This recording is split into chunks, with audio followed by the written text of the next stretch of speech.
आप सभी का स्वागत विजेता चैनल पर और मैं हूं आपकी विज्ञान अध्यापिका डॉक्टर ज्योति शर्मा। तो आइए बच्चों, आज हम शुरू कर रहे हैं कक्षा 9 का अध्याय 5 जिसका नाम है जीवन की मौलिक इकाई। तो बच्चों, जैसा कि हम कह सकते हैं कि जो कोशिका के बारे में हम इस लेसन में पढ़ने वाले हैं, तो जो कोशिका है वो हमारे शरीर की संरचनात्मक और क्रियात्मक इकाई कहलाती है। जिस तरह से अपने आसपास आपने बहुत सारे मकान बनते हुए देखे होंगे बच्चों, तो अगर हमारे पास सीमेंट है, रेत है और भी बहुत सारी चीजें हैं, लेकिन अगर हमारे पास में ईंटें या पत्थर नहीं हैं, जैसे पहले के जमाने में पत्थरों से दीवारें बनाई जाती थी और आज के जमाने में ईंटों से दीवारें बनाई जाती हैं, तो हमारे पास सब कुछ सामान होते हुए भी यदि हमारे पास में ईंटें और पत्थर नहीं हैं तो हम दीवार का निर्माण नहीं कर सकते। तो उसी प्रकार से यदि हमारे पास और सभी आवश्यक पदार्थों और कोशिकाएं ही न हो तो हमारे शरीर का निर्माण नहीं हो सकता। तो हम कह सकते हैं कि जो कोशिका होती है वो शरीर की, सभी जीवों के शरीर की, चाहे वो पौधे हों, छोटे मोटे जीव जंतु जो कि आप अपने चारों तरफ असंख्य रूप से देखते हैं, और चाहे हम स्वयं मनुष्य हों, सभी के जीवन का निर्माण, सभी के शरीर का निर्माण कोशिका के द्वारा ही होता है। तो हमने कहा कि सभी जीवों की संरचनात्मक व क्रियात्मक इकाई क्या है? कोशिका है। तो अब चलते हैं कि कोशिका की खोज किस प्रकार से हुई, सबसे पहले कोशिका को किसने देखा और किस किस तरह से कोशिका का विकास हुआ। तो इस पूरे बोर्ड पे ही लगातार क्रमिक रूप से जिस तरह से कोशिका के बारे में खोजें होती गई वो सभी मैंने यहाँ पर लिखा है। आप चाहें तो इसे नोट डाउन कर लीजिए, क्योंकि एक एक जो इसमें से पॉइंट है वो किसी भी तरह से लघुत्रात्मक प्रश्न के रूप में, वस्तुनिष्ठ प्रश्न के रूप में, किसी भी तरह से आपके एग्जाम्स में वो क्वेश्चन पूछा जा सकता है। तो आइए देखते हैं। सबसे पहले 1665 में रॉबर्ट हुक ने वृक्ष की छाल में जो कॉर्क होती है, मृत कॉर्क जो होती है जिसको हम हटा लेते हैं भूरे कलर की, उसके अंदर प्रकोष्ठ जैसी संरचना देखी और उसे सेल यानी कोशिका कहा। आप चित्र में देख सकते हैं कि रॉबर्ट हुक ने किस तरह के प्रकोष्ठ देखे थे। इसकी तुलना हम मधुमक्खी के छत्ते से कर सकते हैं कि जिस तरह से मधुमक्खी के छत्ते में एक एक प्रकोष्ठ होता है, एक एक छोटा कमरा होता है, उसी तरह से हर प्रकोष्ठ को उसने सेल नाम दिया। ठीक है, आगे चलते हैं। ल्यूवेनहॉक ने 1665 के बाद आ गए ल्यूवेनहॉक 1674 में। तो ल्यूवेनहॉक ने 1674 में तालाब के जल में स्वतंत्र जीवित कोशिका को देखा। साधारण माइक्रोस्कोप की खोज अब ल्यूवेनहॉक के द्वारा ही की गई थी। उन्होंने ही साधारण सूक्ष्मदर्शी की खोज की थी। तो जब ये खोज हुई तो उस तालाब के जल में इन्होंने सर्वप्रथम बैक्टीरिया की कोशिका को देखा, जो कि एक जीवित कोशिका थी। बच्चों, आप स्वयं भी एक छोटा सा प्रयोग करके और जीवित कोशिकाओं को देख सकते हैं। आप सभी के विद्यालयों में हमारी राज्य सरकार द्वारा दिए गए सूक्ष्मदर्शी हैं। आपकी मैम उनका उपयोग करके और आपको जरूर जीवित कोशिकाएं दिखाई होंगी या दिखाएंगी जब इस लेसन को पढ़ाएंगी। तो आप क्या कीजिएगा कि प्याज का छिलका, प्याज काट करके उसकी जो बिल्कुल पतली वाली परत अंदर की साइड से, जिससे व्हाइट कलर की बिल्कुल पतली परत जो होती है, वो हम हाथ की सहायता से या चिमटी की सहायता से उसे निकाल लेंगे और उसको बिल्कुल बारीक रूप से स्लाइड, आपके विद्यालयों में जो विज्ञान बॉक्स है, साइंस किट है, उन किट में ये सारी सामग्री मौजूद है जिनसे आप ये अपने साधारण से प्रयोग कर सकते हैं।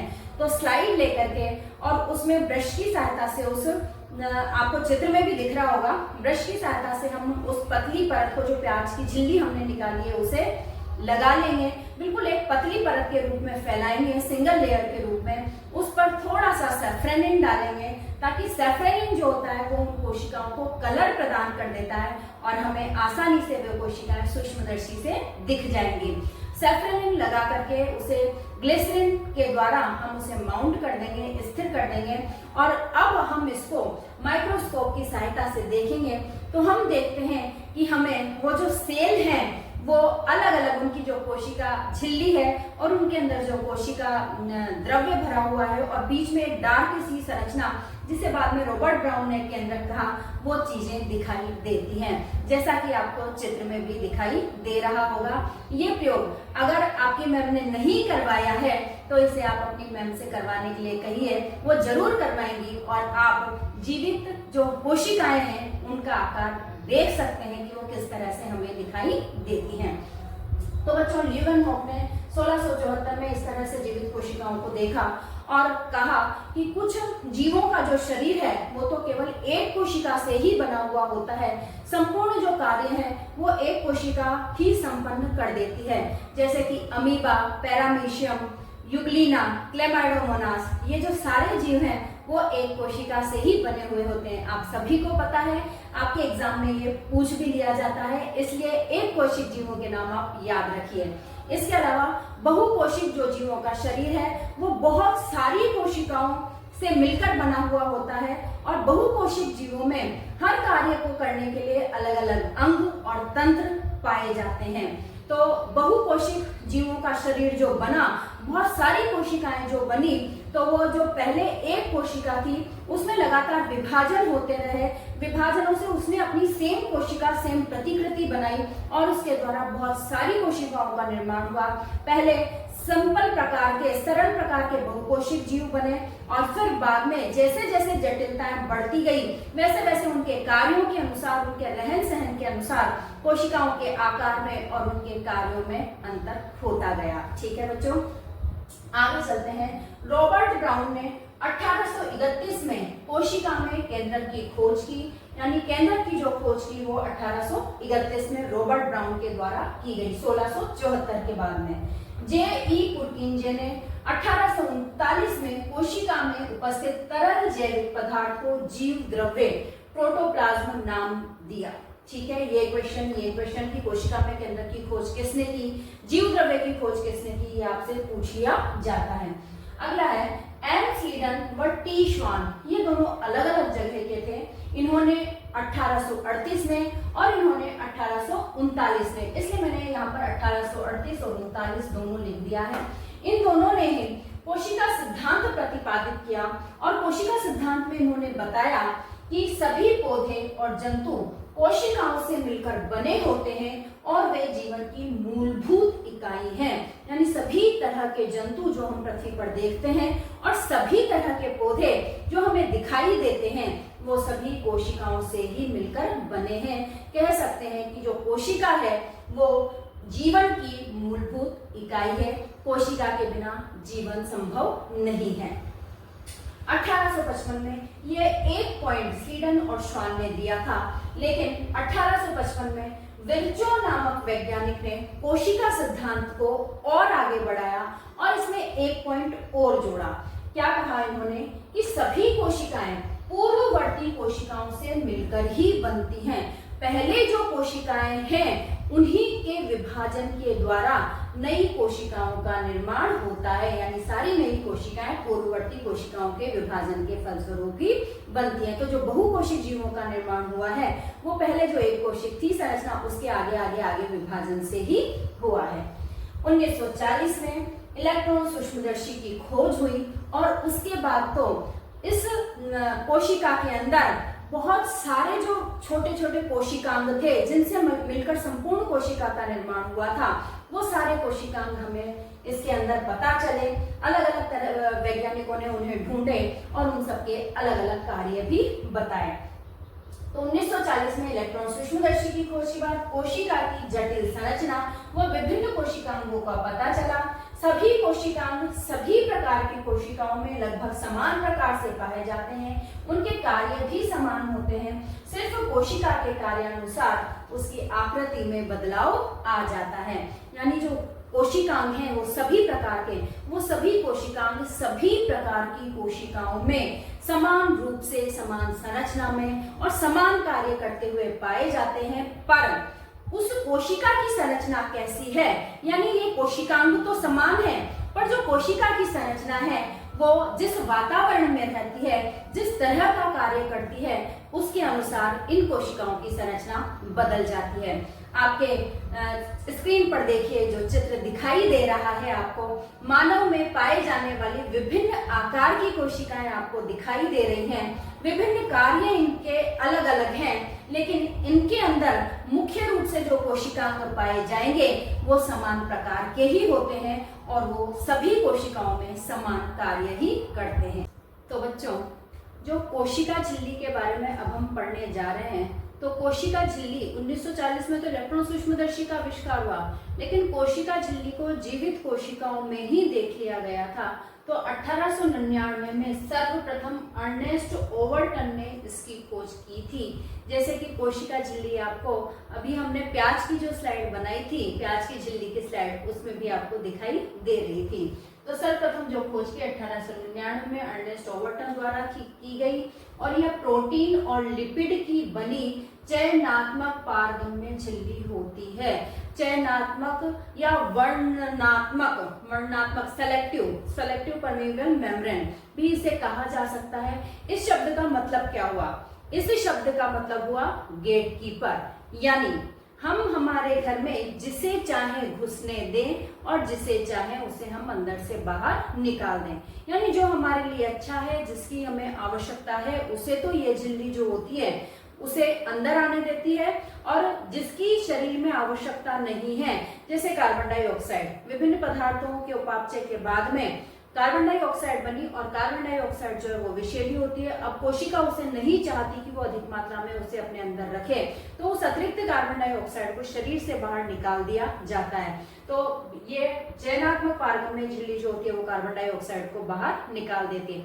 इसी प्रकार ऑक्सीजन की आवश्यकता शरीर में, कोशिका में हमेशा बनी रहती है। तो ऑक्सीजन जैसे ही आएगी वैसे ही उसे अंदर आने दिया जाएगा। तो इसी तरह से पानी। तो ये जो झिल्ली होती है वो चयनात्मक पारगम्य झिल्ली होती है, जो कोशिका के घटकों को बाहरी वातावरण से अलग करती है। कोशिका के घटक कौन से होंगे? कोशिका के घटक वही केंद्रक, जीवद्रव्य में पाए जाने वाले बहुत सारे अन्य कोशिकांग। तो ये जो कोशिका की जो आकृति बनती है वो आकृति प्रदान करती है कोशिका को, और इसके विभिन्न घटकों को बाहरी वातावरण से अलग करती है। साधारण विसरण, जिसे कि डिफ्यूजन कहा जाता है, डिफ्यूजन द्वारा गैसें, कार्बन डाइऑक्साइड व ऑक्सीजन व जल इस झिल्ली के आर पार अधिक सांद्रता से कम सांद्रता की ओर गति करते हैं। जैसे कार्बन डाइऑक्साइड की मात्रा अंदर ज्यादा हो गई और बाहर की सांद्रता कम है, पर्यावरण की कम है, तो किस तरह से बाहर निकालेंगे इसको? तो जो कार्बन डाइऑक्साइड होती है वो अधिक सांद्रता से कम सांद्रता की ओर चली जाती है। इसी प्रकार से ऑक्सीजन की सांद्रता बाहर ज्यादा है और कोशिका में कम है, और कोशिका को चाहिए ऑक्सीजन, तो बाहर अधिक सांद्रता से कम सांद्रता की ओर कोशिका के अंदर वो ऑक्सीजन अपने आप ही गति कर जाएगी इस झिल्ली के द्वारा। तो इस गैसों के जो आदान प्रदान है इस तरह का उस झिल्ली के द्वारा, उसे कहा जाता है विसरण, डिफ्यूजन। यानी अगर आपके क्वेश्चन आता है कि गैसों का आदान प्रदान किस कोशिका अंगक के द्वारा किया जाता है, तो प्लाज्मा झिल्ली के द्वारा, या कोशिका झिल्ली भी इसे बोल देते हैं, कोशिका झिल्ली के द्वारा गैसों का जो आदान प्रदान है वो किया जाता है। अब बात आती है जल की।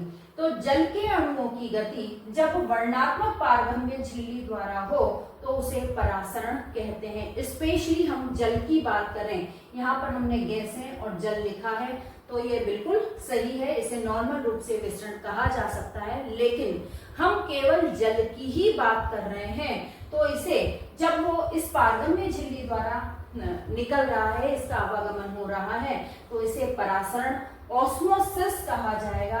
और परासरण के आधार पर जो विलयन होते हैं वो 3 तरह के होते हैं, यानी कि जो कोशिका है उसे किस तरह के परासरी विलयन में रखा जाए, तो किस तरह का उसका इफेक्ट होगा, कब पानी उस झिल्ली से अंदर जाएगा, कब उससे बाहर निकलेगा, इस आधार पर 3 तरह के विलयन हमारे पास में होते हैं। फर्स्ट है अल्प परासरणदाबी विलयन, जिसे हाइपोटोनिक सॉल्यूशन भी कहा जाता है। हाइपोटोनिक सॉल्यूशन का मतलब है कि इसमें बहुत कम मात्रा में कोई भी अन्य पदार्थ, जैसे कि शक्कर का घोल ले लें या नमक का घोल ले लें, तो बहुत ही कम मात्रा में नमक और शक्कर घुले हुए हैं, पानी की मात्रा बहुत ज्यादा है। तो इस तरह के अल्प परासारी दाबी विलयन में जब हम किसी भी कोशिका को रखते हैं, यहाँ पर हमने किशमिश का उदाहरण लिया है, हमने एक सूखे हुए किशमिश को रखा, तो हम थोड़ी देर बाद में ये देखते हैं कि वो किशमिश जो होता है वो फूल जाता है। आप बच्चों पानी में रख के खीर को पानी में किशमिश को रख के देख सकते हैं। इसके अलावा जब आपकी मम्मी खीर बनाती है तो उस खीर में सूखे हुए सिकुड़े हुए किशमिश डालती है और देखिए कि वो किस तरह से फूल जाते हैं। तो उस स्थिति में क्या होता है, उस स्थिति में यहाँ पर पानी की मात्रा ज्यादा थी, हाइपोटोनिक सॉल्यूशन था, इससे इस झिल्ली में से होते हुए पानी अंदर की ओर चला जाता है। वैसे तो पानी जो है अंदर वाला, पानी के अणु भी बाहर आते हैं और बाहर वाले भी अंदर जाते हैं, पर इनका जो बैलेंस क्या होता है उस आधार पर कोशिका फूलेगी या सिकुड़ेगी। तो यहाँ पर जो रिजल्ट होता है वो ये होता है कि बाहर वाला पानी अंदर की तरफ ज्यादा जाता है। अब अंदर पानी की मात्रा ज्यादा होने से वो जो कोशिका सिकुड़ी हुई थी वो फूल जाती है। तो इस तरह से अल्प परासारी दाबे विलयन में हाइपोटोनिक सॉल्यूशन में जब कोशिका को रखा जाता है तो उसके अंदर पानी प्रवेश कर जाता है और कोशिका फूल जाती है। ठीक है, अब हम देखते हैं सेकंड जो है वो अति परासरण दाबी विलयन, इसे कहा जाएगा हाइपरटोनिक सॉल्यूशन। इस हाइपरटोनिक सॉल्यूशन का मतलब है इसमें पानी की मात्रा कम है और जो शक्कर या नमक है वो बहुत ज्यादा इसके अंदर घुले हुए हैं। तो ऐसे विलयन में जब हम फूले हुए किशमिश को रखते हैं, ऐसी कोशिका को रखते हैं जिसके अंदर पानी की पर्याप्त मात्रा है, तो थोड़ी देर बाद हम देखते हैं कि इसमें से पानी, क्योंकि सांद्रता पानी की इसके अंदर ज्यादा थी और बाहर जो सॉल्यूशन था उसके अंदर कम थी, तो इसके अंदर से पानी जो है वो निकलकर बाहर आ जाता है और पानी बाहर निकलने से जो किशमिश फूला हुआ था, जो कोशिका फूली हुई थी, वो सिकुड़ जाती है। तो इस तरह से जब हम हाइपरटोनिक सॉल्यूशन में किसी कोशिका को रखते हैं तो उसका पानी बाहर निकल जाने से वो कोशिका सिकुड़ जाती है। इसी प्रकार से थर्ड जो होता है वो होता है समपरासरण दाबी विलयन, आइसोटोनिक सॉल्यूशन, यानी इसके अंदर पानी और जो अन्य पदार्थ हैं इसके अंदर, यानी पानी की मात्रा कोई कोशिका में और बाहर दोनों जगह समान है, न तो ज्यादा है और न कम है, समपरासरण है।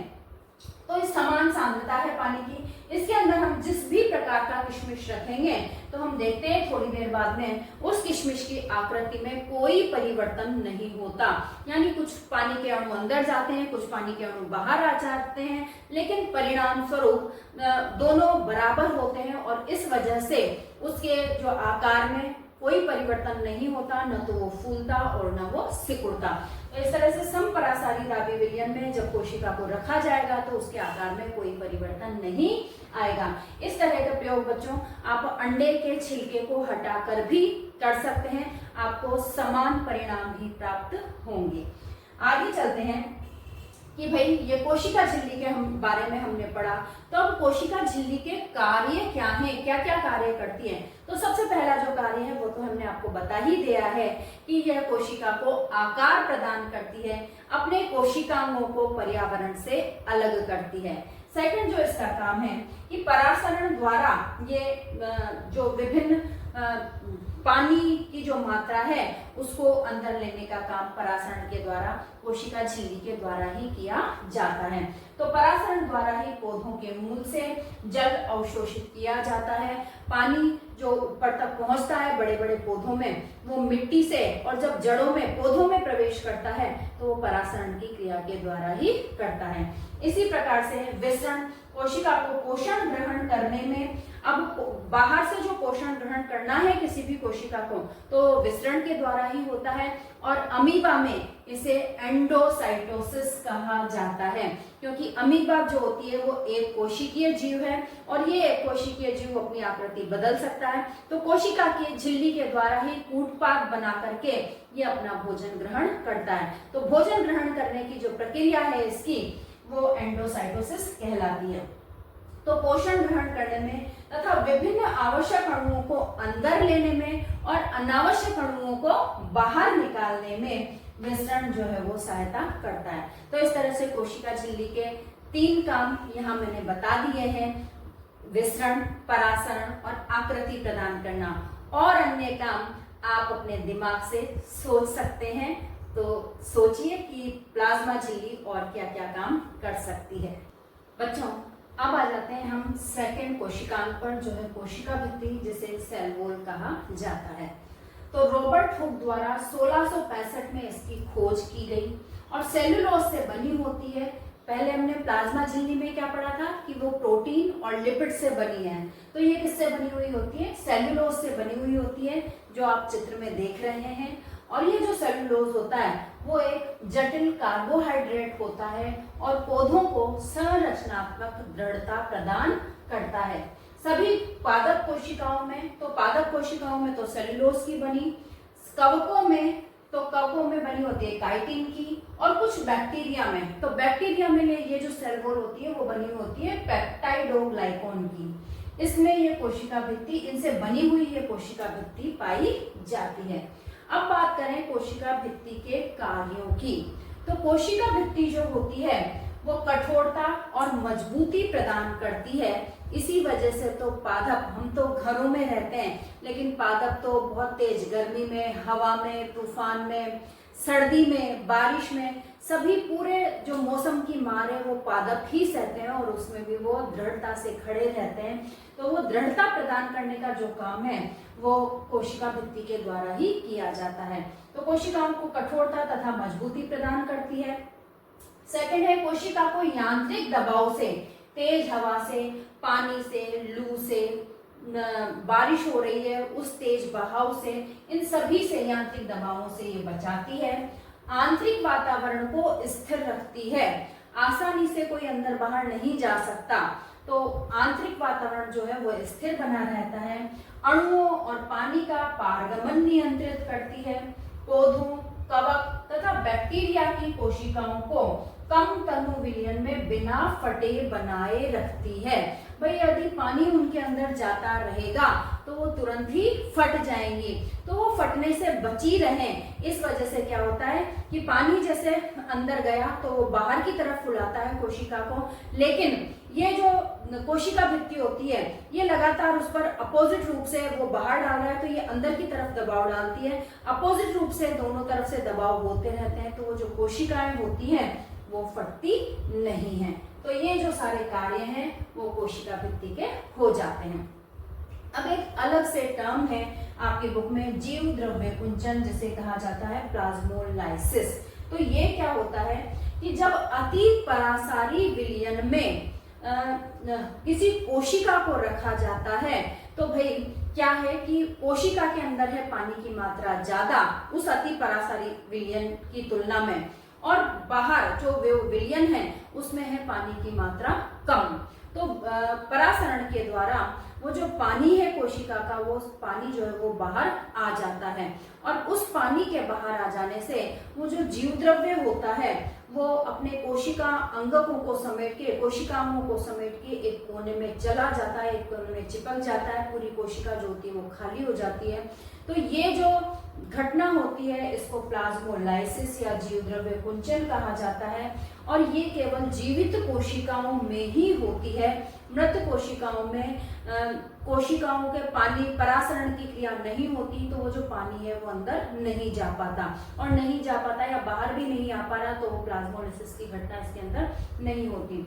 ये स्थिति अगर ज्यादा समय तक रहे तो जो पादप कोशिकाएं हैं या जिन भी कोशिकाओं में ये हो रहा है वो मृत हो जाती हैं। तो जीव द्रव्य कुंचन प्लाज्मोलाइसिस जो है वो भी सेल वॉल के द्वारा नियंत्रित किया जाता है। इस कोशिकांग पर चलते हैं बच्चों। अगला जो कोशिकांग है वो है केंद्रक यानी कि न्यूक्लियस। हमने जब प्याज की संरचना देखी थी तब हमने उसमें देखा था कि वो जो झिल्लियां थी, बाहरी जो झिल्लियां थी प्लाज्मा झिल्ली, उसके अलावा हमें बीच में एक काला काला बिंदु भी नजर आ रहा था, वही न्यूक्लियस था। तो इसकी खोज रॉबर्ट ब्राउन ने 1831 में की थी, जैसा कि हम पढ़ चुके हैं केंद्रक कोशिका का नियंत्रण केंद्र माना जाता है, जो अधिकतर यूकैरियोट्स कोशिकाओं में उपस्थित होता है। अब यूकैरियोट्स कोशिकाएं क्या होती हैं, ये हम जस्ट अभी पढ़ते हैं। तो जितनी भी यूकैरियोट्स कोशिकाएं हैं, एक सिंपली मैं आपको बता देती हूँ कि जिनमें जो केंद्रक है वो स्पष्ट रूप से हमें दिखाई दे रहा है, वो सभी यूकैरियोट्स कोशिकाएं केंद्रक भी है। और अन्य जो कोशिकांग हम पढ़ेंगे, गोल्जी कायड, माइटोकॉन्ड्रिया, अंतःपद्वीय जालिका, प्लास्टिड, वो सभी कोशिकांग जो होते हैं वो यूकैरियोट्स कोशिका में उपस्थित होते हैं। अभी जस्ट हम इसको पढ़ते हैं, मोटे तौर पर मैंने आपको बता दिया है। तो अधिकतर यूकैरियोट्स कोशिकाओं में केंद्रक जो होता है वो उपस्थित होता है। यह दोहरी झिल्ली से परिबद्ध संरचना है। अगर हम इसकी संरचना की बात करें तो ये दोहरी झिल्ली से परिबद्ध होती है। आपके स्क्रीन पर जो चित्र चल रहा है आप उसे भी ध्यान से देखते जाइए और जो मैं बोल रही हूँ उसे उससे मिलाते जाइए। तो ये दोहरी झिल्ली से परिबद्ध संरचना है। तो ये झिल्ली क्या कहलाती है, केंद्रकीय झिल्ली यानी कि न्यूक्लियर मेम्ब्रेन कहलाती है। यह केंद्रक को अन्य जीव द्रव्य से अलग करती है। कोशिका के अंदर जो प्रोटोप्लाज्म भरा हुआ है, जो जीव द्रव्य भरा हुआ है, उससे अलग करती है। इसमें बीच बीच में कई सारे छिद्र यानी कि पोर्स पाए जाते हैं, जहां से आरएनए व अन्य अणुओं का आवागमन होता है। इन जो छिद्र पाए जा रहे हैं उन्हें केंद्रकीय छिद्र या न्यूक्लियर पोर कहा जाता है। और इसमें क्या काम है कि आरएनए या अन्य अणु जो कि केंद्रक के अंदर जाने हैं जीव द्रव्य से, या केंद्रक से बाहर आने हैं कोशिका द्रव्य में, जीव द्रव्य में आने हैं, उनका आवागमन इन छिद्रों के द्वारा होता है। केंद्रक के अंदर डीएनए, जिसका पूरा नाम है डीऑक्सी राइबोन्यूक्लिक एसिड, यहाँ मैं लिखना भूल गई हूँ, डीऑक्सी राइबोन्यूक्लिक एसिड, ये बहुत ही इंपॉर्टेंट है। इस डीएनए की फुल फॉर्म जो है वो आपसे पूछ ली जाती है। तो डीएनए की फुल फॉर्म होगी डीऑक्सी राइबोन्यूक्लिक एसिड। तो केंद्रक के अंदर डीएनए व प्रोटीन की बनी क्रोमेटिन जालिका होती है, जो कोशिका विभाजन के समय मोटे धागे नुमा संरचना क्रोमोसोम का निर्माण करती है। यानी डीएनए और प्रोटीन जो होते हैं नॉर्मल अवस्था में तो वो एक जाल के रूप में पाए जाते हैं, लेकिन जैसे ही कोशिका में कोशिका विभाजन होना होता है उससे जस्ट पहले वो जो धागे नुमा संरचना है, वो जाल नुमा संरचना है, वो मोटे मोटे धागों के रूप में, जिस तरह से हम कह सकते हैं कि चावल के दाने होते हैं, उस तरह से वो मोटे मोटे धागों के रूप में परिवर्तित हो जाती है और उसको क्या कहा जाता है, क्रोमोसोम कहा जाता है। क्रोमोसोम पर बिंदुनुमा संरचना पाई जाती है जिसे जीन कहते हैं, जो कोशिका विभाजन के समय आनुवांशिक गुणों को एक पीढ़ी से दूसरी पीढ़ी में लेकर जाते हैं। बच्चों, आपने अपने दादा से, दादा दादी, नाना नानी से कहते सुना होगा कि भाई इसकी नाक तो बिल्कुल इसके पापा पर गई है, इसका कलर तो बिल्कुल इसकी नानी पर गया है। तो ये जो जीन्स होते हैं ये गुणों को एक पीढ़ी से दूसरी पीढ़ी में माता पिता से उनके बच्चों में स्थानांतरित करने का काम करते हैं, गुणों को एक पीढ़ी से दूसरी पीढ़ी में लेकर जाते हैं। केंद्र के अंदर एक छोटा घना क्षेत्र केंद्रिका न्यूक्लियोलस होता है, जहां राइबोसोम का निर्माण होता है। तो इस प्रकार से बच्चों ये एक मोटे रूप से केंद्रक की संरचना होती है, जो आपने चित्र में भी देख ली है। और अगर आपसे केंद्रक के बारे में टिप्पणी पूछी जाती है तो आप चित्र बना करके और इस संरचना को लिखेंगे, साथ ही उसके कार्य भी लिखेंगे। जो हमने संरचना पढ़ी है और इसमें बीच बीच में जो मैंने आपको डिस्क्रिप्शन दिया है, उसके आधार पर आप केंद्रक के कार्य बता सकते हैं। तो केंद्रक की कोशिका विभाजन में महत्वपूर्ण भूमिका होती है। केंद्रक के डीएनए द्वारा आनुवांशिक गुणों का स्थानांतरण होता है। तीसरा है आरएनए तथा राइबोसोम का निर्माण इसमें होता है, जो प्रोटीन संश्लेषण में मदद करता है। न्यूक्लियोलस पढ़ी थी हमने, केंद्रिका जो पढ़ी थी, ये इसी के अंदर राइबोसोम और आरएनए का निर्माण होता है, जो प्रोटीन संश्लेषण में कि किस प्रकार का प्रोटीन बनाना है कोशिका को, उस तरह के संश्लेषण में मदद करता है। और लास्ट है कि कोशिका सभी जैविक कार्यों का संचालन करने के कारण कोशिका का नियंत्रण केंद्र कहलाती है। ये जो केंद्रक है वो कोशिका के सभी जैविक कार्यों का नियंत्रण कर रहा है, इसलिए ये नियंत्रण केंद्र भी कहलाता है। तो ये थी एक केंद्रक के बारे में संक्षिप्त जानकारी या टिप्पणी जो हमसे एग्जाम में पूछी जाती है, तो हमें लिखनी है और साथ में चित्र भी बनाना है। बच्चों, अभी केंद्रक पढ़ते टाइम बात चली थी यूकैरियोट कोशिका की, तो अब दो शब्द आते हैं। यूकैरियोट से पहले जो शब्द आता है वो आता है प्रोकैरियोट कोशिका। तो प्रोकैरियोट और यूकैरियोट कोशिका है क्या, उन दोनों में क्या अंतर है? तो प्रोकैरियोट कोशिका वे थी जो सबसे प्रारंभ में पृथ्वी के विकास के समय हमारे संपर्क में, पानी के संपर्क में, यानी सबसे पहले उनका निर्माण हुआ था। तो इनमें जो केंद्रक पाया जाता है वो प्रारंभिक प्रकार का पाया जाता है, यानी पूर्ण रूप से केंद्रकीय झिल्ली और क्रोमेटिन और अन्य जो कोशिका अंगक थे उनका विकास इसमें नहीं हुआ है। अंतर को हम पढ़ते हैं। देखिए कि प्रोकैरियोटिक कोशिका जो होती है वो आकार में प्राय बहुत छोटी होती है। 1 से 10 माइक्रोमीटर इसका आकार होता है। 1 माइक्रोमीटर जो होता है वो 10⁻⁻6 मीटर के बराबर होता है बच्चों। इसी तरह से यूकैरियोट कोशिका जो होती है वो आकार में प्राय बड़ी होती है। 5 से 100 माइक्रोमीटर इसका आकार होता है। दूसरा है कि केंद्र के क्षेत्र सुस्पष्ट नहीं होता, केवल 1-2 क्रोमोसोम ही कोशिका में छितरे हुए पाए जाते हैं, जिन्हें केंद्रकाय कहा जाता है। ये देखिए, ये जो डार्क कलर का आपको दिखाई दे रहा है, इसमें ये एक क्रोमोसोम है, ये क्या कहलाता है? केंद्रकाय कहलाता है। स्पष्ट रूप से जैसे कि हमने केंद्र की संरचना देखी कि केंद्र की झिल्ली से परिबद्ध रहता है, अंदर डीएनए और क्रोमेटिन जालिका होती है, इस तरह की ऐसी कोई संरचना इसमें नहीं पाई जाती। यूकैरियोटिक कोशिका में इसका आप सिमिलर निकाल लेंगे कि केंद्र के झिल्ली क्षेत्र सुस्पष्ट केंद्र की झिल्ली से परिबद्ध होता है तथा केंद्रक कहलाता है। थर्ड अंतर हम देखें तो ये भी मैं पहले बोल चुकी हूँ कि झिल्ली युक्त कोशिका अंगक जैसे mitochondria, Golgi, chloroplast, endoplasmic reticulum और भी कई सारे होते हैं, वो सब इसके अंदर अनुपस्थित होते हैं। जबकि यूकैरियोटिक कोशिका के अंदर सभी जो कोशिका अंगक होते हैं वो सब पाए जाते हैं। अगर हम इनके चित्र की बात करें तो ये देखिए चित्र बना हुआ है। बाहरी जो प्लाज्मा झिल्ली होती है, अंदर ये जीव द्रव्य भरा हुआ है।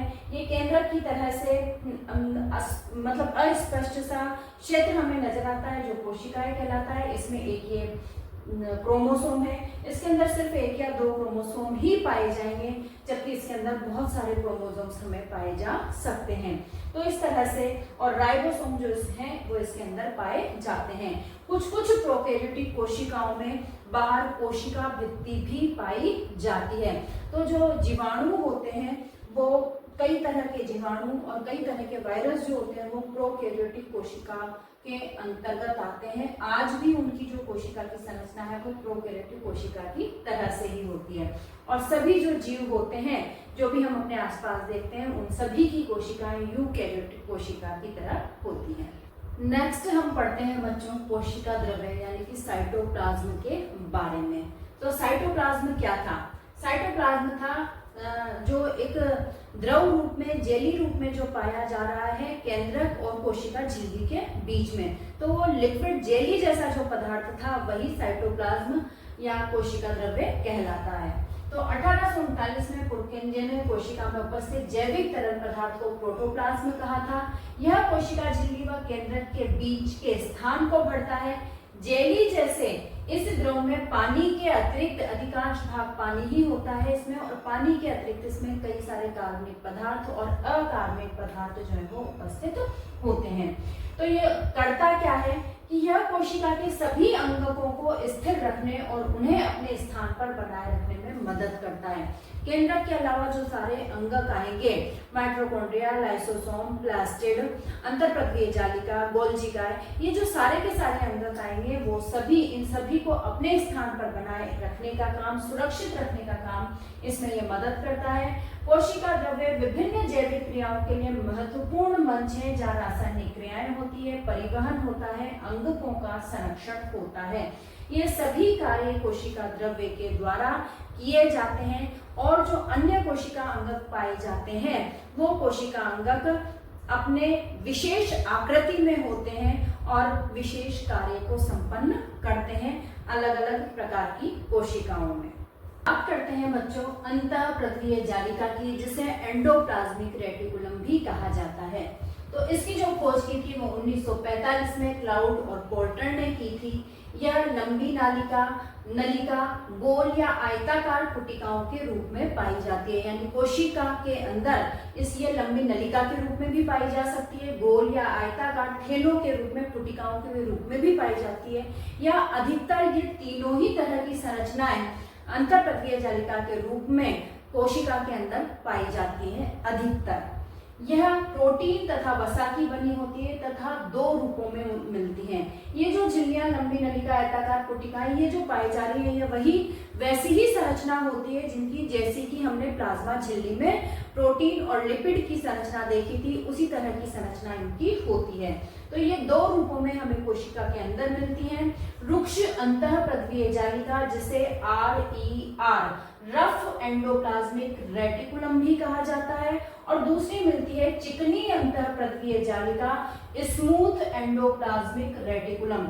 इस रूप में, यानी इन दोनों रूपों में ही ये हमें कोशिका में, दोनों ही प्रकार की जो अंतःप्रक्रिया जालिकाएं हैं ये हमें कोशिका के अंदर दिखाई देती हैं।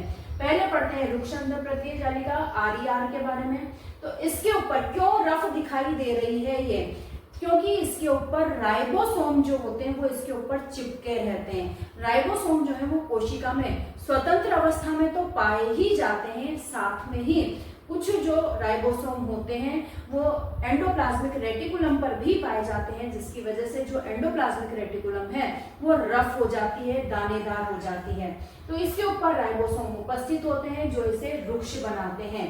और जो ये राइबोसोम होते हैं वो प्रोटीन संश्लेषण में सहायता करते हैं, प्रोटीन बनाते हैं। इसलिए कहा जाता है कि रुक्ष अंतःप्रक्रिया जालिकाएं जो होती हैं वो प्रोटीन संश्लेषण में सहायक होती हैं। अब राइबोसोम द्वारा बनाए गए प्रोटीन ER में अंदर भेजे जाते हैं, जहां से ये विभिन्न स्थानों पर गमन करते हैं। अब वो जो ऊपर उपस्थित राइबोसोम थे उन्होंने विभिन्न प्रकार के प्रोटीन बनाए और उन प्रोटीनों को कहाँ भेज दिया, एंडोप्लाज्मिक रेटिकुलम के अंदर भेज दिया, जहां से ये एंडोप्लाज्मिक रेटिकुलम उन प्रोटीनों को जहां पर भी भिजवाना है कोशिका में वहां पर भेजने का काम भी करेंगी। यानी कि ये बना भी रही हैं, प्रोटीन बनाने में सहायता भी कर रही हैं और उस प्रोटीन को निश्चित जगहों पर भेजने के लिए भी सहायता कर रही हैं। यानी निर्माण और परिवहन दोनों का कार्य ही एंडोप्लाज्मिक रेटिकुलम द्वारा किया जा रहा है। सेकेंड जो है वो है चिकनी अंतःप्रक्रिया जालिका, स्मूथ एंडोप्लाज्मिक रेटिकुलम SER। नाम से पता चल रहा है इसकी सतह चिकनी है। चिकनी क्यों है, क्योंकि इसके अंदर राइबोसोम जो है वो उपस्थित नहीं है। राइबोसोम की अनुपस्थिति की वजह से ये चिकनी होती है। और अब क्या कर रही है, ये किसका निर्माण कर रही है, इसमें लिपिड जो कि वसा होती है एक प्रकार की, और स्टेरॉइड हार्मोन का संश्लेषण होता है। RER जो थी वो तो प्रोटीन का निर्माण कर रही थी, लेकिन ये जो SER है वो लिपिड का और स्टेरॉइड हार्मोन का संश्लेषण करती है। कोशिका के विषाक्त पदार्थों का निराकरण भी इनके द्वारा किया जाता है। यकृत कोशिकाओं में हम जो दवाइयां खाते हैं बच्चों, उनमें से सभी जो रसायन होते हैं वो हमारे लिए लाभदायक नहीं होते।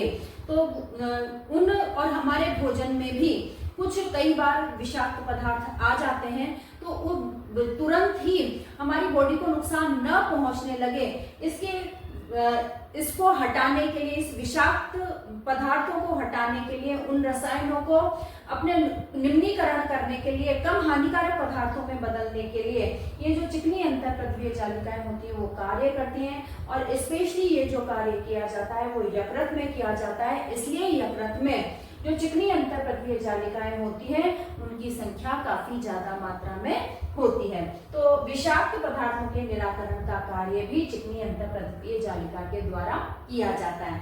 इसकी संरचना पढ़कर ही हम इसके कार्य बता सकते हैं कि क्या क्या है भाई। तो एक तो प्रोटीन और लिपिड का निर्माण हो रहा है दोनों तरह की अंतःप्रक्रिया जालिकाओं के द्वारा। प्रोटीन तथा लिपिड के परिवहन का कार्य भी कर रही है। निर्माण तो हो ही रहा है, पर वो संबंधित स्थान तक भी उसको पहुंचा रही है, कोशिका के अंदर भी और कोशिका के बाहर भी।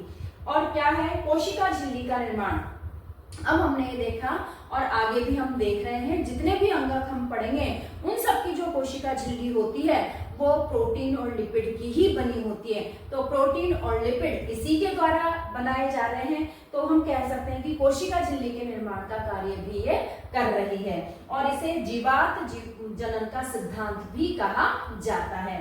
उसके द्वारा ही ये कोशिका झिल्ली का निर्माण करती हैं। और लास्ट हमने विषरण जो कि ये पढ़ा था कि जो भी हानिकारक रसायन दवाइयों के रूप में हम खाते हैं उन्हें कम हानिकारक पदार्थों में बदलने का काम इनके द्वारा किया जाता है, जिन्हें फिर उत्सर्जन तंत्र के द्वारा या मूत्र के द्वारा बाहर निकाल दिया जाता है। तो इस तरह से एंडोप्लाज्मिक रेटिकुलम अंतःप्रद्रवीय जालिका जो होती है वो एक कंकाल तंत्र का निर्माण करती हैं और साथ में ही इतने सारे कार्य भी कोशिका के लिए करती हैं। नेक्स्ट पढ़ रहे हैं बच्चों हम गोल्जी उपकरण यानी गोल्जी एपरेटस के बारे में। तो 1898 में कैमिलो गोल्जी द्वारा इसकी खोज की गई। यह झिल्ली युक्त चपटी पुटिकाओं का एक तंत्र है जो एक दूसरे के समांतर रूप से सजी रहती हैं और इन्हें सिस्टर्नी कहा जाता है। चित्र के माध्यम से आप देख सकते हैं बच्चों, जो आपको आपकी स्क्रीन पर दिखाई दे रहा है। ईआर में एंडोप्लाज्मिक रेटिकुलम में जो संश्लेषित पदार्थ थे कौन कौन से, अभी हाल हमने पढ़ा था लिपिड और वसा। तो ईआर में संश्लेषित पदार्थों का यहाँ संग्रहण होता है, यहाँ पर वो इकट्ठे किए जाते हैं। संशोधन होता है यानी उनके अंदर कुछ परिवर्तन किया जाता है, एक प्रकार की शर्करा को दूसरे प्रकार की शर्करा में बदलना, प्रोटीन को लिपिड को जिस तरह का आवश्यक हो उस तरह का संशोधन किया जाता है। पैकेजिंग होती है वह यहीं से कोशिका के बाहर तथा कोशिका के अंदर इसका वितरण किया जाता है। गोल्जी उपकरण द्वारा लाइसोसोम, वेसिकल्स तथा कोशिका झिल्ली का निर्माण भी किया जाता है। तो गोल्जी उपकरण को हम कोशिका में एक पोस्ट ऑफिस की तरह से कार्य करने वाला मान सकते हैं, जहां प्रोटीन और लिपिड को प्राप्त करके संशोधित तथा पैक किया जाता है तथा उन्हें उनके गंतव्य स्थान तक भेजा जाता है। अर्थात यह कोशिका के अंदर व बाहर होने वाली कई प्रक्रियाओं का प्रबंधन करता है। बच्चों आप थके तो नहीं है, वन शॉट में मैं ये लेसन आपका कंप्लीट कर रही हूँ, तो आप इसे ध्यान से देखिए। और यदि आप पढ़ते पढ़ते थक गए हैं, कंसंट्रेशन नहीं बन पा रही है, तो थोड़ी देर 5 मिनट इसको पॉज करके और उठ जाइए, ताकि आप जितना भी पढ़ें उसे ध्यान से पढ़ें और वो आपको समझ में आए और एक बार पढ़कर ही आप उसका रिवीजन करके एग्जाम में पास हो सकें।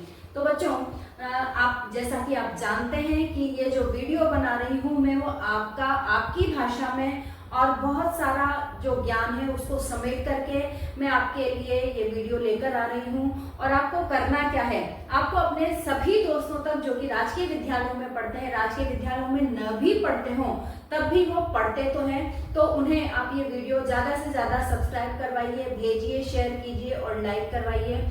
और इसी के साथ में ही वो जो बच्चे हैं वो इन लेसन्स को किसी भी वजह से वो स्कूल नहीं जा पाते हैं, तो वो घर में बैठे बैठे इन लेसन्स के द्वारा, इन वीडियोस के द्वारा अपना रिवीजन कर सकते हैं, लेसन को पढ़ सकते हैं और कोई प्रॉब्लम आने पर मुझसे पूछ भी सकते हैं। तो बच्चों आप ये जो हमारे सब्सक्राइब की श्रृंखला है उसको बढ़ाते रहिए और हम इन लेसन्स को आगे से आगे बढ़ाते रहेंगे, क्योंकि हमें सिलेबस भी तो पूरा करना है, आपके एग्जाम्स आने वाले हैं बच्चों।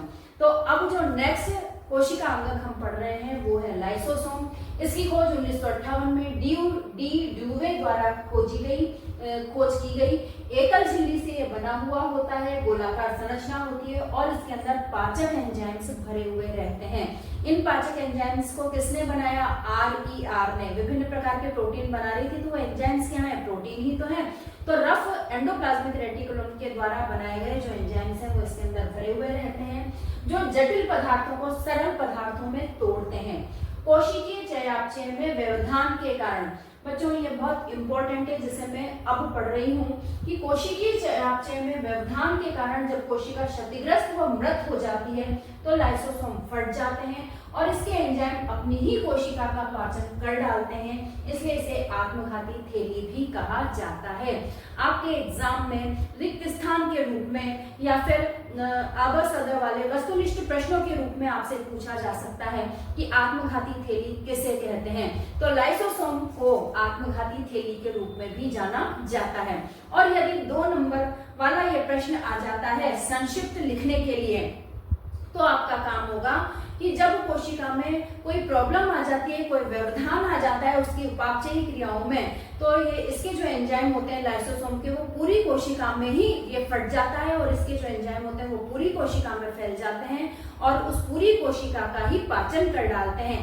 अपनी कोशिका का अपने द्वारा, स्वयं के द्वारा ही नष्ट कर देना, इसीलिए क्यों आत्महत्या जैसा सिमिलर वर्ड हो गया ये, स्वयं को स्वयं के द्वारा ही मार देना, तो इसीलिए इसको आत्मघाती थैली कहा जाता है। इसके अलावा लाइसोसोम जो होता है वो कोशिका का अपशिष्ट निपटाने वाला तंत्र है, जो बाहरी पदार्थ एवं कोशिका अंगकों के टूटे फूटे भागों को पचित करके कोशिका को साफ करने का कार्य करता रहता है। तो फालतू का जो कचरा होता है वो उस कोशिका के अंदर नहीं होता, कोशिका जो होती है वो बिल्कुल क्लीन रहती है और अपने कार्य संपादित कर पाती है। नेक्स्ट कोशिका अंगक पर चलते हैं बच्चों, जो है माइटोकॉन्ड्रिया। तो ये स्लीपर के आकार का, आपकी चप्पल जैसी आप पहनते हैं उस आकार का कोशिका में पाया जाता है। 1857 में कोलिगर ने इसे खोजा था। यह स्लीपर आकृति का दोहरी झिल्ली से परिबद्ध कोशिकांग है। जैसे केंद्रक के बारे में पढ़ा था हमने कि दोहरी झिल्ली इसके ऊपर होती है, तो इसी तरह से माइटोकॉन्ड्रिया में भी दोहरी झिल्ली से परिबद्ध ये कोशिकांग होता है। आंतरिक झिल्ली में अंगुली नुमा संरचनाएं क्रिस्टी होती है। बच्चों जब ये मैं समझा रही होती हूँ तो आपकी स्क्रीन पर जो चित्र हो रहा होता है, डायग्राम हो रहा होता है, उसे आप ध्यान से देखते रहिएगा और इससे मिलाने की कोशिश कीजिएगा। तो जो झिल्ली अंगुली नुमा संरचनाएं पाई जाती हैं वो क्रिस्टी कहलाती हैं, जो ऊर्जा उत्पादन में सतह क्षेत्र बढ़ाने में मदद करती हैं। एक तो इस तरह का सिंपल सतह क्षेत्र हो और एक इस तरह का सतह क्षेत्र हो, तो क्रिस्टी जो होते हैं वो सतह क्षेत्र बढ़ाने में मदद करते हैं। माइटोकॉन्ड्रिया में स्वयं का डीएनए व राइबोसोम भी पाए जाते हैं, इसलिए अपने लिए कुछ प्रोटीन ये स्वयं भी बना लेते हैं। कोशिका में केंद्रक या अंतःप्रथीय जालिका में राइबोसोम ने जो प्रोटीन बनाया था, उसके अलावा भी यदि इन्हें किसी तरह के प्रोटीन की आवश्यकता हो तो ये स्वयं भी बना लेते हैं, क्योंकि इनके पास अपना डीएनए भी है, जिसे माइटोकॉन्ड्रियल डीएनए के नाम से जाना जाता है, जो कि वो जो डीएनए होता है केंद्रक के अंदर उनसे अलग होता है। तो माइटोकॉन्ड्रियल डीएनए और राइबोसोम की उपस्थिति के कारण ये अपने स्वयं के लिए भी अगर किसी प्रोटीन की आवश्यकता है तो उसे बना लेते हैं। अब आ जाते हैं इनके कार्यों के ऊपर। जिस तरह से अभी अभी हमने पढ़ा था कि लाइसोसोम जो होता है वो आत्मघाती थैली के नाम से भी जाना जाता है, तो उसी तरह से माइटोकॉन्ड्रिया जो होता है वो कोशिका के पावर हाउस या बिजली घर के रूप में भी जाना जाता है। और ये क्वेश्चन अति लघुत्रात्मक क्वेश्चन के रूप में आपसे पूछा जा सकता है कि कोशिका के पावर हाउस के रूप में या बिजली घर के रूप में कौन सा कोशिकांग जाना जाता है, तो आपका आंसर होगा माइटोकॉन्ड्रिया। अब देखते हैं क्यों जाना जाता है पावर हाउस के रूप में, क्योंकि यहाँ एटीपी की फुल फॉर्म क्या हो गई, एडिनोसिन ट्राइफॉस्फेट। तो यहाँ एटीपी के रूप में ऊर्जा का उत्पादन होता है। बच्चों आपको पता होगा, पहले भी मैंने बताया है कि एटीपी जैसे हमारे लिए रुपए जो होते हैं वो मुद्रा होती है, मुद्रा की इकाई होती है, उसी तरह से एटीपी जो होती है वो हमारे शरीर में कार्य करने के लिए इकाई होती है, मुद्रा इकाई होती है। हम हमारे जो कार्य करते हैं, हमारे शरीर के अंदर जो कार्य होते हैं, उठना बैठना, भोजन का पचना, पलकों का झपकना, हृदय का धड़कना, ये सारे जो कार्यों के लिए ऊर्जा चाहिए। इसके अलावा हम जो कार्य करते हैं, जो भी बाहर की तरफ उठना बैठना, चलना घूमना, कोई कार्य करना, इन सारे कार्यों के लिए यानी शरीर के खुद के कार्यों के लिए और बाहर प्रदर्शित होने वाले कार्यों के लिए, दोनों के लिए ही एटीपी जो है वो आवश्यक होते हैं। और एटीपी बनाने का काम जो होता है वो माइटोकॉन्ड्रिया करता है। तो यहाँ पर एटीपी का उत्पादन होता है, इस वजह से इसे पावर हाउस के नाम से जाना जाता है। तो जो एटीपी है वो शरीर के तापमान को बनाए रखने में तथा विभिन्न जैविक क्रियाओं के लिए ऊर्जा जो है वो इस एटीपी से ही प्राप्त होती है। इसके अलावा माइटोकॉन्ड्रिया जो है वो कोशिकीय श्वसन में भी मदद करता है। ठीक है बच्चों, प्लास्टिड पर। प्लास्टिड का मतलब होता है एक तरह से वर्णक। तो आपको पौधों में जो विभिन्न प्रकार के वर्णक, विभिन्न प्रकार के रंग दिखाई देते हैं। हमारी सब्जियों का रंग अलग अलग होता है, सभी फलों का रंग अलग अलग होता है, तो और फूलों का रंग अलग अलग होता है, तो और पत्तियों का रंग हरा होता है। तो ये सभी उनमें उपस्थित, उन पादप कोशिकाओं में उपस्थित वर्णकों के कारण ही होता है। और ये स्पेशली जो होते हैं वो पादप कोशिका, जंतु कोशिकाओं में तो ये कम पाए जाते हैं, स्पेशली ये पादप कोशिकाओं में ही ज्यादातर पाए जाते हैं। तो प्लास्टिड की जो खोज है वो अर्नेस्ट हैकल ने 1866 में की थी और शिम्पर ने इसका नाम दिया था। प्लास्टिड दोहरी झिल्ली से परिबद्ध कोशिकांग है, जैसे कि केंद्रक, अभी हमने इससे पहले पढ़ा माइटोकॉन्ड्रिया, और अब आ जाता है प्लास्टिड। तो कई बार आपसे ये क्वेश्चन पूछ लिया जाता है कि 3 दोहरी झिल्ली से परिबद्ध कोशिकांगों के नाम लिखिए, तो केंद्रक आ जाएगा, प्लास्टिड आ जाएगा और माइटोकॉन्ड्रिया आ जाएगा। ठीक है बच्चों, तो ये दोहरी झिल्ली से प्रतिबद्ध कोशिकांग है और इसमें भी अपना स्वयं का डीएनए और राइबोसोम पाए जाते हैं, यानी ये खुद भी अगर अपना प्रोटीन अलग से बनाना चाहे तो वो बना सकता है। इसके आंतरिक भाग को स्ट्रोमा कहते हैं, चित्र आप देख रहे होंगे बच्चों। इसका जो आंतरिक भाग है वो स्ट्रोमा कहलाता है और इसके अंदर जो लिक्विड भरा हुआ रहता है उसके अंदर, मतलब वो जो स्ट्रोमा है वो लिक्विड ही होता है और उस लिक्विड के अंदर एंजाइम, डीएनए, राइबोसोम और अन्य आवश्यक अणु जो होते हैं वो उपस्थित होते हैं। वर्णकों के आधार पर या उनके कामों के आधार पर जो प्लास्टिड होते हैं वो 3 प्रकार के होते हैं, क्लोरोप्लास्ट, क्रोमोप्लास्ट और ल्यूकोप्लास्ट, जैसा कि आप चित्र में देख रहे हैं। क्लोरोप्लास्ट जो होता है सभी हरी पत्तियों में पाया जाता है और यदि क्लोरोप्लास्ट खत्म हो जाता है उस पत्ती में से तो वो पीली पड़ जाती है और प्रकाश संश्लेषण करना बंद कर देती है। प्रकाश संश्लेषण करना जैसे ही बंद करती है और पीली हो जाती है तो वो पेड़ से झड़ जाती है। तो इसमें क्लोरोफिल नामक वर्णक पाया जाता है क्लोरोप्लास्ट में, जिसकी वजह से पत्तियों का रंग हरा दिखाई देता है। क्लोरोफिल प्रकाश ऊर्जा को रासायनिक ऊर्जा में बदलने का काम करता है और इसीलिए प्रकाश संश्लेषण में महत्वपूर्ण भूमिका निभाता है। आपको पता है कि सभी पौधे उत्पादक की तरह से कार्य करते हैं, यानी ये स्वयं के लिए तो भोजन बनाते ही हैं, साथ में संपूर्ण सृष्टि के जो जीव जंतु हैं वो भी इन्हीं के बनाए हुए भोजन पर निर्भर करते हैं। तो प्रकाश संश्लेषण ही वह क्रिया है जिसके माध्यम से ये अकार्बनिक पदार्थों से कार्बनिक पदार्थों में रूपांतरण कर देते हैं। तो क्लोरोफिल ही वो, क्लोरोप्लास्ट ही वो मेन कोशिकांग है, मेन वर्णक है क्लोरोफिल वर्णक, जिसकी वजह से वो सौर ऊर्जा को रासायनिक ऊर्जा में परिवर्तित कर पाते हैं। तो कह सकते हैं कि हमारे जीने के लिए जो क्लोरोप्लास्ट है वो बहुत ही महत्वपूर्ण प्लास्टिड माना जा सकता है। सेकंड आ जाता है क्रोमोप्लास्ट। तो यह रंगीन प्लास्टिड होता है और लाल, नारंगी और पीले रंग के वर्णकों का निर्माण करता है। आपको जो विभिन्न फूल, सब्जियां जो लाल रंग की, नारंगी रंग की और पीले रंग की दिखाई देती हैं, उन सभी में क्रोमोप्लास्ट ही होता है। इसका मुख्य कार्य है पौधों के अंगों जैसे फल और फूल, जैसा मैं बता रही हूँ, को आकर्षक रंग देना जिससे कि परागण और बीज प्रसार में सहायता मिले।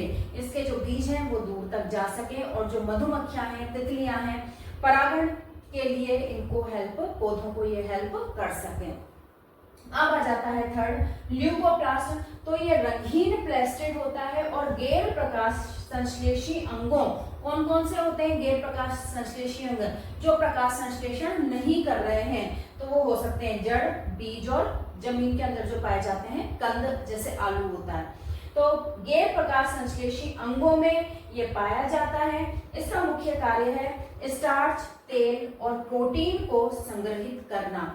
तो जो ल्यूकोप्लास्ट स्टार्च को संग्रहित करते हैं वो एमाइलोप्लास्ट कहलाते हैं, तेल को संग्रहित करते हैं तो एलाइलोप्लास्ट कहलाते हैं और प्रोटीन को संग्रहित करते हैं तो ये प्रोटीनोप्लास्ट कहलाते हैं। तो इस तरह से विभिन्न प्रकार के भोज्य पदार्थों को संग्रहित करने का काम, जैसे आलू में स्टार्च इकट्ठा होता है, ठीक है, इसी तरह से मूंगफली में तेल इकट्ठा होता है, तो अलग अलग हम प्रोटीन भी इकट्ठा होता है मूंगफली में। तो इस तरह से ये जो तीनों तरह के प्लास्टिड हैं वो पौधों में महत्वपूर्ण भूमिका निभाते हैं, उन्हें विभिन्न रंग प्रदान करते हैं, साथ ही प्रकाश संश्लेषण का महत्वपूर्ण कार्य भी इन्हीं के द्वारा किया जाता है। अगले कोशिकांग पर आ जाते हैं बच्चों, जो कि है रसधानियां, जिसे हम इंग्लिश में वैक्यूल्स कहते हैं, इसे रिक्तिका भी कह दिया जाता है। तो 1676 में एंटोनियो वॉन ल्यूवेनहोफ ने इसकी खोज की थी। एकल झिल्ली से परिबद्ध कोशिकांग होता है और इसकी जो कोशिका झिल्ली होती है वो टोनोप्लास्ट कहलाती है और इसके अंदर जो द्रव भरा रहता है वो सेल सैप कहलाता है, ठीक है। तो पादप कोशिकाओं में कभी कभी इसका आयतन कभी कभी इतना ज्यादा बढ़ जाता है कि ये 50 से 90% तक आयतन जो है वो पादप कोशिका का घेर लेती हैं। जंतु कोशिका में रसधानियां या वैक्यूल्स जो होती हैं वो छोटी होती हैं। इनके अंदर वो जो सेल सैप पाया जा रहा है उसके अंदर एमिनो अम्ल, शर्करा, विभिन्न कार्बनिक अम्ल तथा कुछ प्रोटीन जो होते हैं वो इसके अंदर घुले हुए रहते हैं। अब है कि ये कोशिका की स्थिति तथा कठोरता जो है कोशिका को प्रदान करती हैं। कुछ कोशिकीय जीवों में विशिष्ट रसधानियां अतिरिक्त जल तथा अपशिष्ट पदार्थों को शरीर से बाहर निकालने में भी सहायक होती हैं।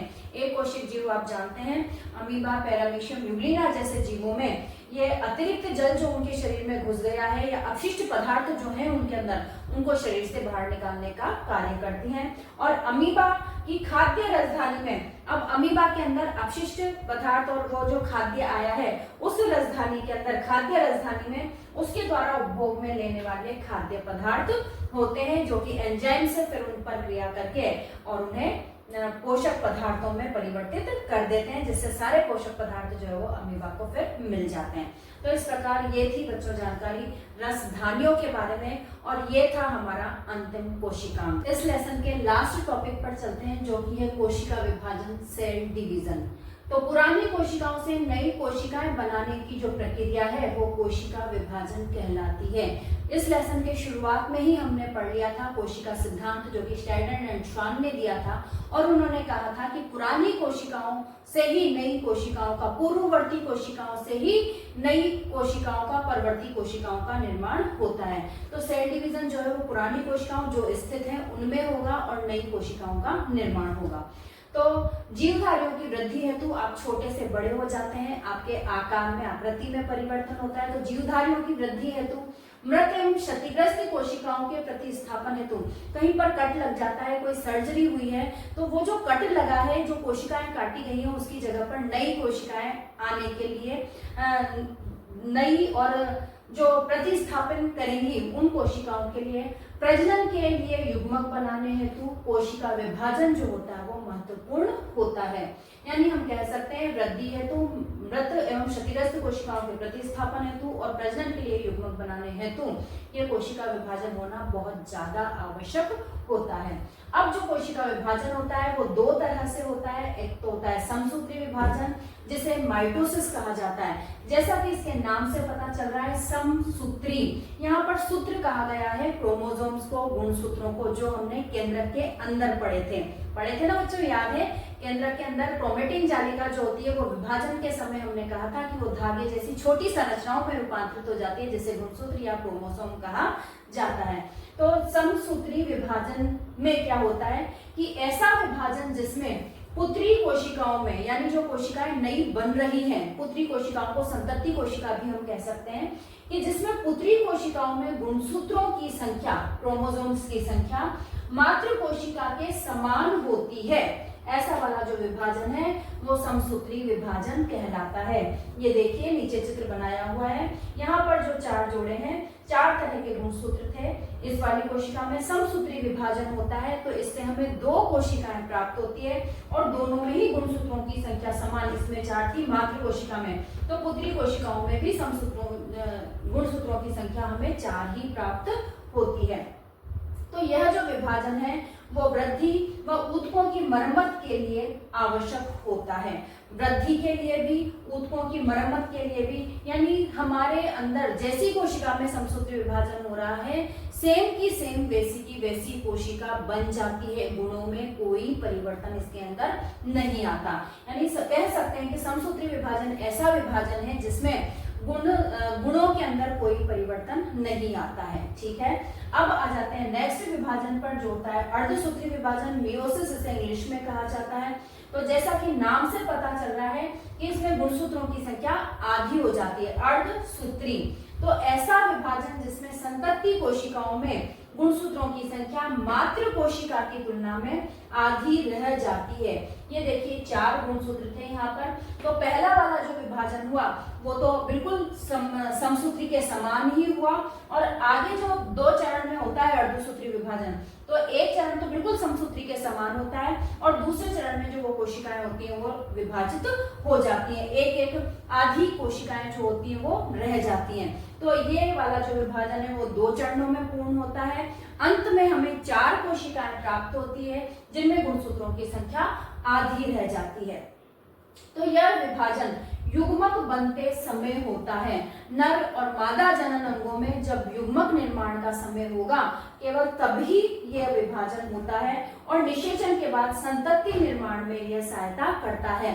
दोनों तरह के युग्मक जब मिलेंगे तो वापस से उस संतति में गुणसूत्रों की संख्या वही हो जाएगी जो कि मातृ कोशिका में थी, और संतति निर्माण वैसा का वैसा संतति निर्माण हो जाएगा। यह क्रमशः 2 चरणों में पूर्ण होता है, और अंत में 4 कोशिकाएं इसमें बनती है, और उन 4 कोशिकाओं में गुणसूत्रों की संख्या मातृ कोशिका की तुलना में आधी रह जाती है, इसलिए इसे अर्धसूत्री विभाजन कहा जाता है। तो बच्चों, ये जो लेसन था जीवन की मौलिक इकाई, इसके बारे में हमने इसके अंदर जो भी सब कुछ था कि कोशिका हमारी संरचनात्मक और क्रियात्मक इकाई है।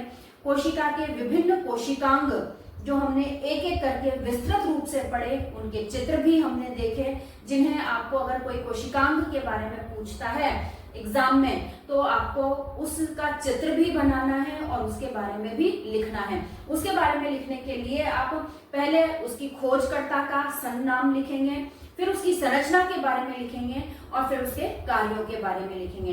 तो इस तरह से आप उन कोशिकांगों को लिखेंगे।